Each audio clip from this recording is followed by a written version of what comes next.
Hello and welcome to another edition of Fide's podcast. My name is Jerry Serino and I'm your host, and I'm here with talent on loan from Rush. Yes, this is the Bowling Green State University / Students for Life presentation that I did earlier in April.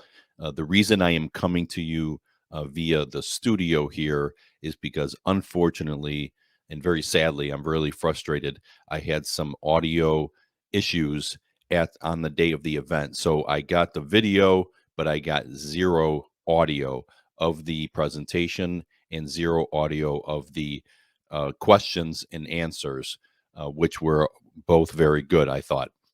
So I do apologize. This presentation that is here that I will have for you is the actual presentation, the same slides, and essentially the same thing. It's the one that I did, I recorded, because I also had audio issues at the Kent State University one as well. I'm working on figuring out what the heck is going on and happening so that I can bring you the actual version of these events that I will continue to do. I have some coming up in the fall at some other universities here in Ohio. So I do want all of you from Bowling Green who either want to watch or listen to the presentation again, or to share it with others, to be able to do so. And but again, I do apologize for those that ask questions and maybe want to hear those questions or and answers, and or send those questions and answers to friends and anybody to hear what the questions were and hear my response. So I do apologize for not being able to do that. I also want to apologize for my how I answered and dealt with some of the questions that were asked. So if you're listening to this and you're one of those people that asked some questions, that were very good questions.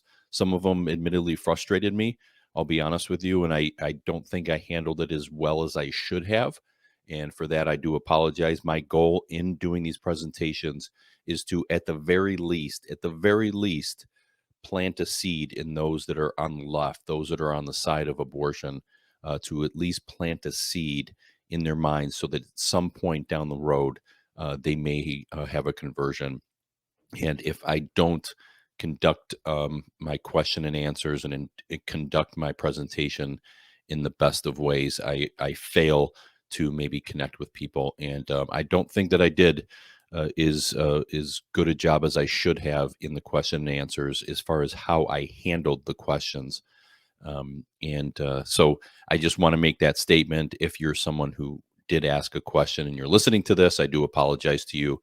And that was my mistake. And I do wish I had the questions. But anyways, I'm going to start this presentation with how I did at the event itself, and thanking Morgan Reese, who is the president of Students for Life at Bowling Green State University, for having me. Thank you so much, Morgan. Really appreciate it. Really appreciate all your work and for having me in. A little background on myself. I live in Cleveland, Ohio. I have my podcast. It is called The Fides Show, FIDES. That is Latin for faith and truth and knowledge.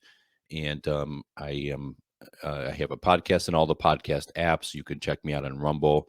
I am the father of 8 children. I have 2 in college and 6 others that are in high school or elementary school. And I am very, very passionate about the issue of life. To me, it's very important. It is the most important issue, and it's an issue worth fighting for. So organizations like Students for Life are doing unbelievably great jobs all throughout the country in fighting for life. And so I really appreciate them. And I'm very passionate about this issue because it means a lot to me. And I want to reach out to those, especially in college, who have been lied to their entire lives. And that is the title of my talk, is The Lies of the Left about abortion. They have been lying to us from the very, very beginning. And I want to start because, as I said, this issue is not just some other regular issue. This is about life and death. I want to start off with this tremendous video that's impactful, but it shows us what this is all really, really about.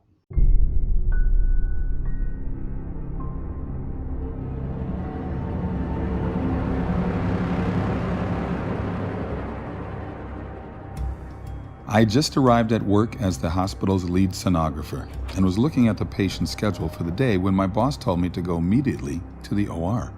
The surgeon was requesting ultrasound guidance. That was all the information I was given. I had no idea what I was walking into. I wheeled the ultrasound machine into the OR. The patient was already sedated on the operating table. Plugging in the machine, I waited for instructions from the doctor.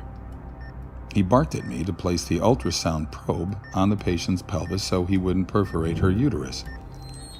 Still confused about the procedure, I did as he asked and realized the woman was pregnant. She was in her second trimester, so I easily determined the gender of her baby, a little girl. Stunned, I watched the doctor thrust a catheter into the amniotic sac. The fetus dodged the catheter and tried to hide in the top of her mother's uterus to get away. In horror, I watched as he inserted a forceps clamp and grabbed her tiny leg. She writhed around in pain, trying to break free, but there was nowhere for her to go. Then the doctor pulled hard until her leg ripped away from her body. She recoiled and violently twisted around in pain and curled herself into a tight ball. But it was no use. The clamp grabbed her arm and she struggled to pull away. Her movements weakened now because she was dying. He pulled her arm off of her body. My vision blurred. My eyes filled with tears. The child again curled herself into a tight ball, but again, the device grabbed her other leg and it was ripped from her body. By now, her heartbeat had slowed significantly, but she was still alive.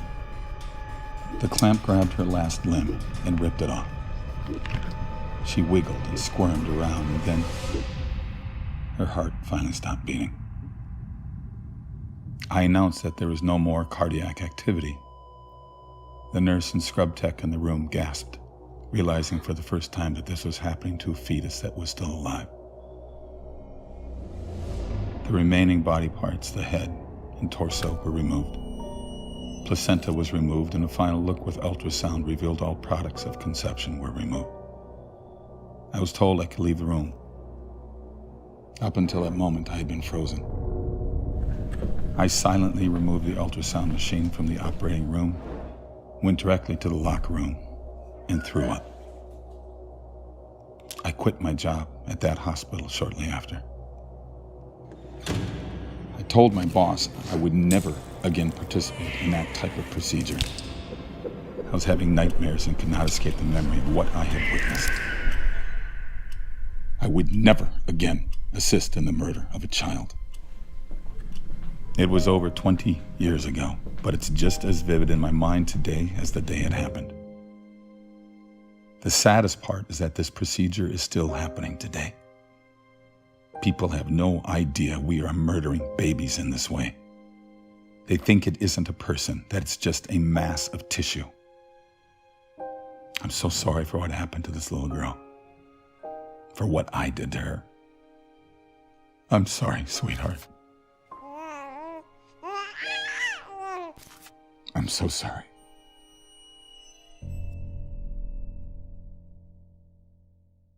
So that is a tough video to watch, but it is very real. And what they showed in there is really truly how abortion takes place. It's one of the many ways in which a baby is killed. And that is, in fact, what happens during an abortion. So the truth is that they have been lying to you. And the question I would ask every one of you listening or watching, any student, anyone, is why? Why have they lied? Again, they haven't just been wrong. They've been lying, purposely lying to you, because everything I'm about to tell you has been known for many, many decades, but yet they haven't been telling you the truth. So in the beginning, there was Roe. I use the in the beginning reference because it's biblical, and the left has made Roe versus Wade out to be this sort of, holy grail, this wonderful, come down from God. If they actually, the left believes in God, that Roe versus Wade is this phenomenal, unbelievable court case by the Supreme Court, that it solidified abortion forever and ever and ever. But in reality, it was far from that. The reality is, in the truth, that probably no one listening, or many of you, certainly students that are here opposing my stance, know very, very little about Roe versus Wade. So, along with Roe versus Wade was a court case called Doe v. Bolton, and they were both adjudicated at the Supreme Court at the same time. Jane Roe was actually Norma McCorvey, that was her real name, and Mary Doe was actually Sandra Cano. What we know from both of these women is that, for example, Jane Roe, Norma McCorvey, that her lawyers used her. They really literally used her. They took her out. They said specifically that she was just a vehicle for their court case. They lied to her. They took her out prior to getting her to sign the paperwork in order to do the court case and sign the affidavit. They took her out and got her drunk. She was seeking an abortion, and they could have helped her get one or find a place to get one, but they never did. Now, we're happy for that, but they were lying to her and using and manipulating her, and she never actually did get an abortion. Very interestingly, right? Justice Harry Blackmun, who was one of the justices who wrote in the affirmative on the court case Roe v. Wade, he specifically stated in his writing that in the first trimester, there can't be any restrictions to abortion. The second trimester, you can have some restrictions. In the third trimester, you could potentially restrict abortion completely. So my only point in saying that is that even Justice Blackmun, in his assent, has indicated that it's not quite cut and dry, that there are some limitations in this case. So again, Roe v. Wade, a holy grail? I don't think so. They also came out in the affirmative and used Roe v. Wade to say that it was a right of privacy. And where did they get that from? They got the right of privacy from a court case called Griswold versus Connecticut in 1965, which allowed privacy for married couples to use contraception, right? We're not talking about contraception. There's nothing in the Constitution either that talks about the right to privacy to commit abortion. They made this up out of whole cloth. All of these, by the way, I reference on all these slides if you're watching, and you can see, and I'm going to make the slides a little bit bigger here so that you can see them. All these slides have notations and links to where you can find this information. Go verify all this yourself. These videos, these YouTube videos at the bottom that I have referenced here, you could watch them, and they give you even greater detail about the situation with Roe v. Wade.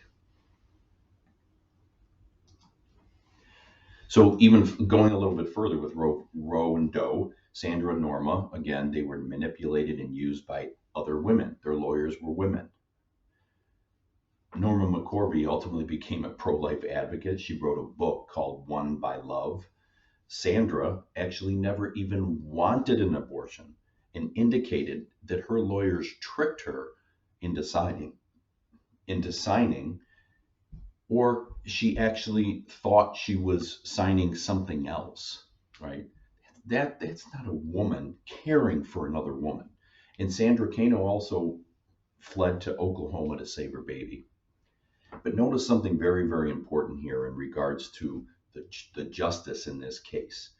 Justice Blackmun, he wrote in his assent that if prenatal personhood is established, meaning if we can show through medicine, through science, technology, that it's a person, the baby is a person, then the case for abortion collapses. For the fetus's right to life would then be guaranteed specifically by the 14th Amendment. So even in the glorious holy grail of Roe versus Wade, they said if personhood can be established, Roe v. Wade is gone and the baby has the rights protected under the Constitution. How many people knew that? Probably almost none. Let's look at a gentleman named Dr. Bernard Nathanson. He was an abortion doctor, an abortionist. He was integral in the Roe v. Wade case. He advocated for it, convinced people for it. He was the founder of NARAL, right, the National Abortion Rights Action League. He presided over 60,000 abortions, right? He was integral in this. But how many people, if you haven't heard of him, you also didn't hear that someone that was so radical in abortion, conducting abortions, actually converted to be pro-life. And he wrote a book and did a documentary on the issue of pro-life and why he changed. And a couple quotes that are really relevant here is that he wrote, "I changed my mind because the new scientific data, which we were getting from advanced technology, persuaded me that we could not indiscriminately continue to slaughter what was demonstrably a human being." Well, remember what Judge Blackmun said. If we can establish this is a human being, that there's personhood, then Roe v. Wade is thrown out and the baby's protected. He's saying right here, advanced scientific technology, ultrasound, proves it's a baby, a heartbeat. And then he wrote, it's hard to convince yourself you're not taking a human life when you're throwing little arms and legs into a bucket. It's very compelling. And it is relevant that someone like him ultimately saw the truth and became pro-life. You know, I mentioned that he was the founder of NARAL. I went and I looked up some stuff in preparing for this a while ago about NARAL, and I noticed that they had, a couple things here in regards to, what they say. They're saying here, their tagline: "Freedom is for everybody." And I wonder here, if you look at these images, which body are they talking about? Which body? The baby's body or the woman's body? Stop the war on women. The picture on the left, which woman? The woman with long dark, with short dark hair, or the woman in the womb? Or my body, my choice? Whose body, right? The adult females or that little baby that you can see kicking through there? Whose body? Whose body do they care about? I know they don't care about the baby's body. Let's go into the clump of cells, right? A clump of cells is what you've been lied to and told for many, many, many decades. And we've also known for many, many, many decades that it is not a clump of cells. Look, all of us are cells. We're all made of cells. They want you to believe that what is inside the mother is just some inanimate object. It's not. At the moment of conception, the baby has a unique DNA, its own DNA, not someone else's. It's not going to potentially be a different animal. It's a human DNA, its own DNA. It never existed before and it never will exist again. That's not a clump of cells. Let's even look at 7 weeks, this clump of cells. This clump of cells, supposedly, that they want to call it, has doubled in size just in 1 week. From week 6 to 7, it doubled in size. It has a heartbeat for 2 weeks. A heartbeat. A clump of cells doesn't have a heartbeat. A non-living thing doesn't have a heartbeat. There's a heartbeat here. 7 weeks. Many women don't even realize or know they're pregnant yet. But we have a heartbeat. Let's look at 12 weeks. Look at this image of this baby. Again, there's no question that it's a human being, that it's a baby. The fingers will begin to open, toes will curl, the mouth will make sucking sounds. There's all sorts of movement. 12 weeks, that's 3 months. It's literally very little time. And the whole notion of clump of cells and the size of the baby growing, the image on the left are the different stages of growth of a human being. It has to start somewhere. And the picture on the left is that those stages of growth continuing as we're all continuing to grow, and we all have stages. Baby is no different.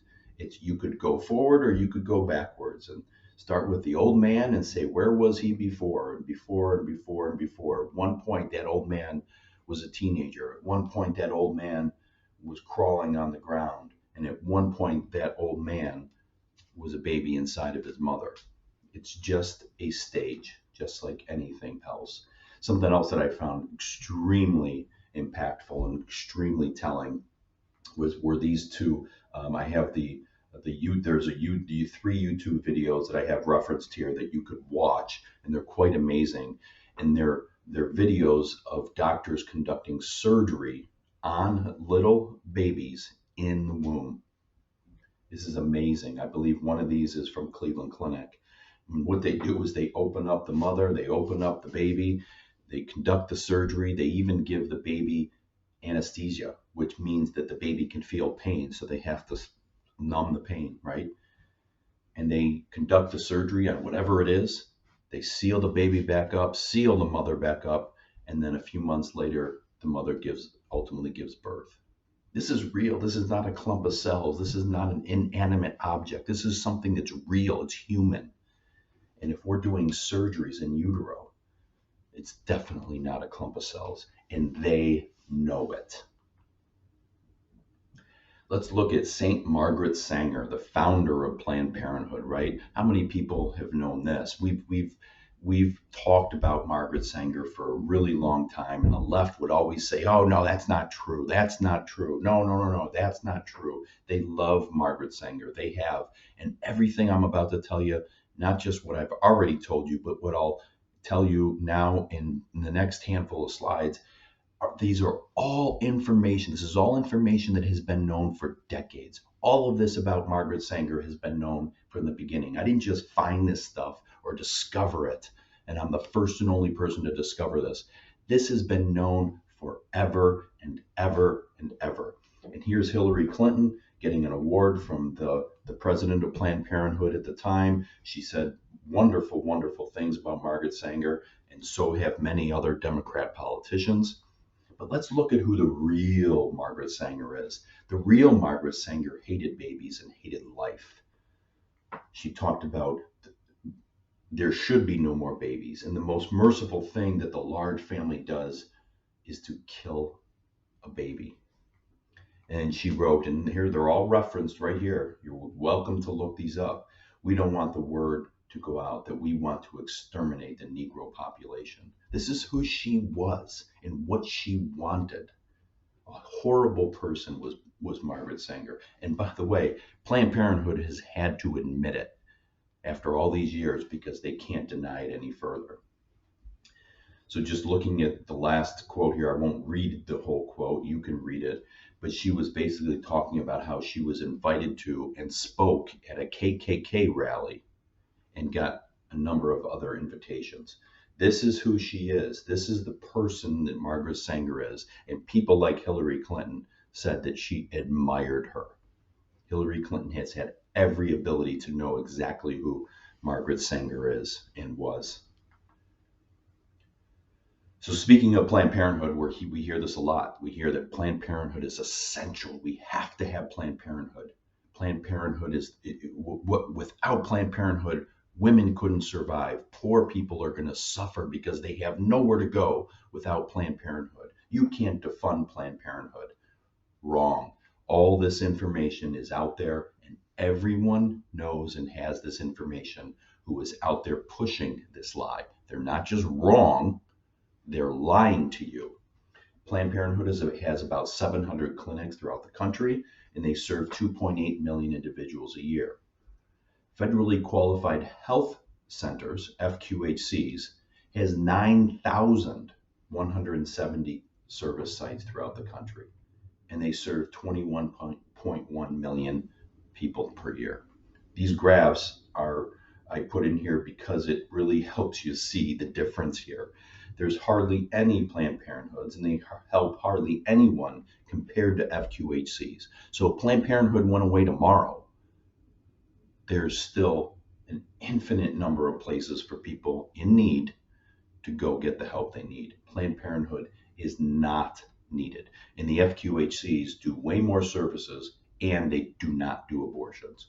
So don't let them tell you that Planned Parenthood is necessary. We get this a lot as pro-lifers, that you're pro-life, but you only care about the baby until it's born. Then you want to let them go. And are you going to adopt that baby? Are you going to pay for that baby?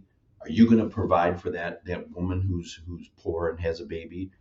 Well, the fact of the matter is, and all these people know it, including Elizabeth Warren, is that there are 2,533 crisis pregnancy centers throughout the country.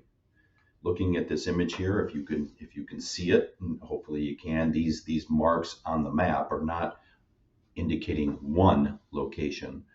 They're indicating many, 90, 50, 99, 80 different locations in each of these marked areas. There are massive numbers of crisis pregnancy centers that do so much. You see on the left here, they help with finances, healthcare, clothing, childcare.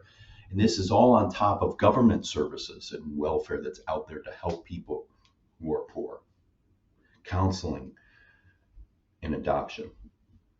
So if anyone ever tells you that pro-lifers only care about a baby and a woman in the womb and don't care afterwards, remind them of this, because they know it.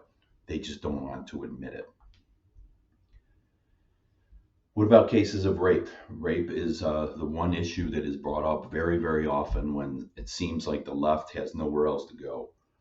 And certainly rape is a horrible, horrible evil. Personally, I believe that anyone convicted of rape needs to be in prison for the rest of their life because they're a danger to society. But what do we do with the rapist? These two individuals here on the left, you see these pictures, are actual convicted serial rapists. Horrible men, horrible individuals. Do we give them the death penalty? In this country, there is no death penalty for rape. I don't support the death penalty.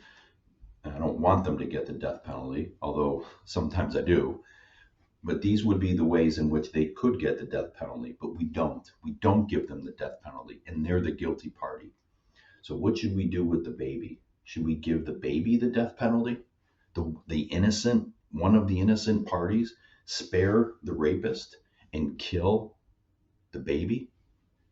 I can't see that. I can't do that. I can't. The baby deserves life. It's not their fault. When we talk about rape, you see these two images of ultrasounds on the left. Which one is a baby from rape? The answer is we don't know, because the life is the life, regardless of how it came about.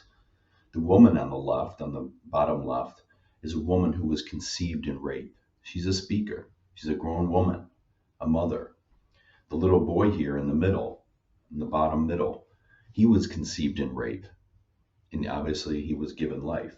And that's him and his mom. He's a grown man now. And his mom on the right.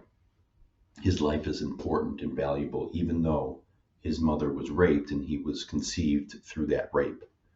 I know her. Her name is Cassandra. She's a great person. She's a lawyer, very successful, and she has a great, great relationship with her son. There wasn't a need to abort him. His life was important and his life mattered. We hear this a lot, and this is the one that probably bothers me the most, especially coming from leftists, because the left are so, they're feminists. They say they're feminists, they're pro-woman, but they say women need abortion to be successful. We had that one, girl, I think it was last year or two ago, who gave a high school commencement speech, and she said basically, thank God for abortion because I need it. I have dreams in life, and I don't want a baby to get in the way of those dreams. Right? Well, what about these women? On the top left is Jen Psaki and another individual, her name escapes me right now, who worked. Jen Psaki was the press secretary for Joe Biden. She has babies. Kayleigh McEnany, the middle bottom picture, she was Trump's press secretary, has babies. What about Amy Coney Barrett, Supreme Court justice, lawyer, law professor, multiple children, and yet she's highly, highly successful. The top right is Madison Jessiato Gilbert. She ran for Congress this year here in Ohio. Last year, I should say. She lost, but she still ran. And this is a picture of her on the left with her husband. She was pregnant during the campaign. She was going door to door campaigning. She gave birth, and she came back and continued to go door to door and work. Pregnancy didn't stop her from succeeding. She could be, and maybe, a congressperson one day. A baby didn't stop her from being very successful. And this picture in the bottom right is a picture of a woman doctor, and it's not a real person, but just to note that there are so many female doctors who have multiple babies, and they're highly, highly educated and successful, and yet they do it. To say that women need abortion in order to be successful in their life is a lie. And it's also very insulting to women, in my opinion. We get the big one that comes from two people like me and says, you're a man. You have no say in this. No uterus, no opinion. Well, what I would say is, what about these men in these pictures here? Do these men have a say? Do they have a say in their baby? Are they impacted when a woman has an abortion? They have a right. They have an absolute right. And what about these 9 men here, 7 of which were the judges on the Supreme Court during Roe v. Wade? These men apparently were okay to have a say. So men do have a right and do have a say. When we think about men, I often wonder is if dads can abort their responsibilities, right? Can a man say, I'm poor and I'm not ready to be a dad, so good luck to you. I'm not going to help or support or pay for anything. No, our society would shun that man. They're called deadbeat dads. They're gone after. They're taken to court. They're even arrested, right? This is what we think of them if they were a deadbeat dad. But they could say, I'm poor and I'm not ready to be a dad. Sorry, I'm out of here. And we would be so angry at that. But a mom could say, I'm poor and not ready to be a mom. I'm going to go kill the baby. And we say, oh, that's wonderful. Good for you. No, it's a double standard. We wouldn't stand for men treating babies like this, but yet we allow women to? Doesn't make sense.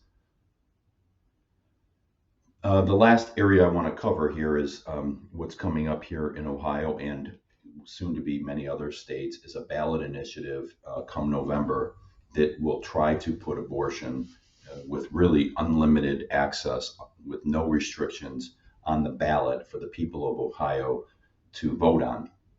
The only thing I'll say here is to be aware of it. Make sure that you're registered to vote and you do vote. This is a very, very important issue. If you want to know more about it, go to protectwomenohio.com and learn more about it. But just note that this is coming up and this is here. And it's very, very important. I'll leave you with this. And I use these pictures here as grotesque and difficult as it is to see these images of these babies, is because this is, again, what it is all about. This is what we're fighting over. This is what we're arguing over, whether or not this is okay to have happen or not. And to me, it never, no matter what the reason, no matter what the case or the sob story, and I understand there are many, many legitimate sob stories of people in hardship or difficulties. I get it. But there is never, ever a reason to do this, ever. So I appreciate you listening, again, especially to the Kent State Students for Life, especially Linnea Pringle, president of Students for Life at Kent State. I appreciate you very much. Linnea's mom, hope you enjoyed this presentation, and hope, again, that you're proud of your daughter. And again, thank all of you who attended, especially those that were in opposition of me. I appreciate you being here and listening. I appreciate if you're listening to this and you are one of those that asked a question.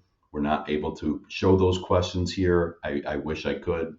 Unfortunately, due to the technical difficulties, I was not able to.